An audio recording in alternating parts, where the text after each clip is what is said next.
Welcome back to the Rhode Show. This morning in the Buzz, new statewide requirements are making it tougher for Rhode Island students to graduate from high school. Thank God they're doing it now, by the way, not Why? when he was there. He had an 840. 880? 880, sorry. But listen, that's an empirical way of evaluating students, and there are lots of people who need to go down that path and have straight A's. And there are other people who don't get straight A's and, you know, do well. Thank you. You're welcome.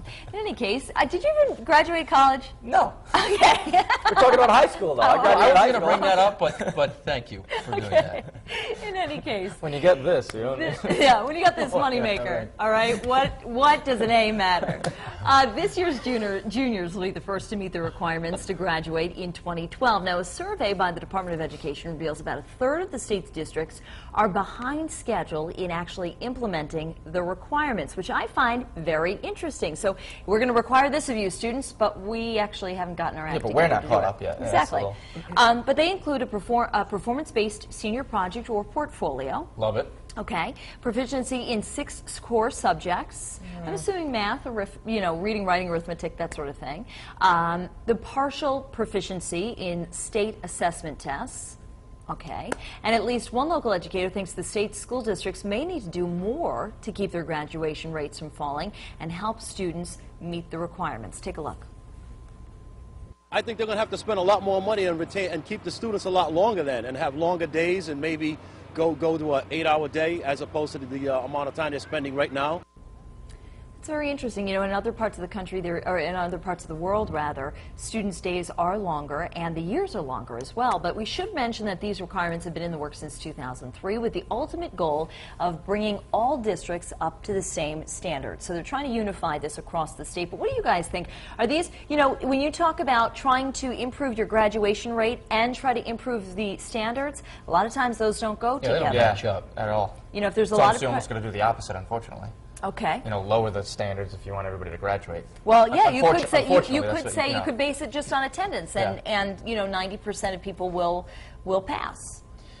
I mean, I don't know. This seems like a constant thing. Like Yes. we're always trying to tweak this and tweak that, and this doesn't work or this does work. And it doesn't seem effective. You know, I think, honestly, I mean, you're right, but I think what it boils down to is it really comes down to what you do at home. I really think if you parents prioritize how important school is for your kids, and you're involved with them, and, you know, I think that it really starts at home, because you give the kids the tools to succeed, and all the kids have them. Some succeed, some don't. I think a lot of it starts at home. I really do. I think part of it is, you know, there is a certain amount of responsibility and life skills that you learn just going through school, doing homework, being on time, that sort of thing. I also think that parents need to not only be involved, but also recognize where a student may, you know, feel like they're failing when they have a value in another area. I mean, that's something that we're talking about this morning, that, you know, I wasn't a straight A student. You guys have admitted that you weren't straight A students. But there were other areas in which you excelled, and so we can't put the emphasis, and a child's value can't hinge on whether you're a good or bad student. However, again,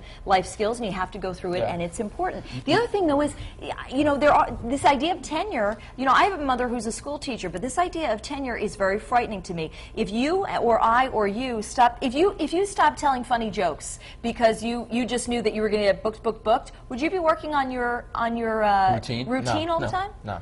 No, so I think that there is it starts at home. I think that we can't ascribe value to good students. You know, just because you're a good student doesn't mean you're a good person necessarily. So teachers need to be under the gun as well. And I think teachers need to be under the gun. And also, I think that the Board of Education needs to support teachers. There are so many requirements of teachers. There are so many teachers who are pouring their own money, and they keep making all these rules, and it doesn't seem to be working. You know, I obviously failed miserably on my SATs. My college dean told me, you know why that you got into this college, St. Anselm College of Manchester, New Hampshire? He said, because of your interview. Yeah. In your interview process, I learned more about you, and, you know, kind of the common sense stuff, and not everybody goes crazy great in testing and all that stuff. Yeah. So, I was one of the students that was, the subjects I enjoyed, I did really well in. I did writing, I did broadcast journalism type classes and stuff like that, and I enjoyed it. You know, the other subjects. like calculus, I just cranked in calculus. Now, let me tell you something. Melissa Sardelli is a calculus whiz if I've ever seen one. Sometimes, just for fun, she'll be doing those calculus equations It's over there in a the little known fact about me. It You is. know, a lot of people don't know that, but I do. I love my calculus.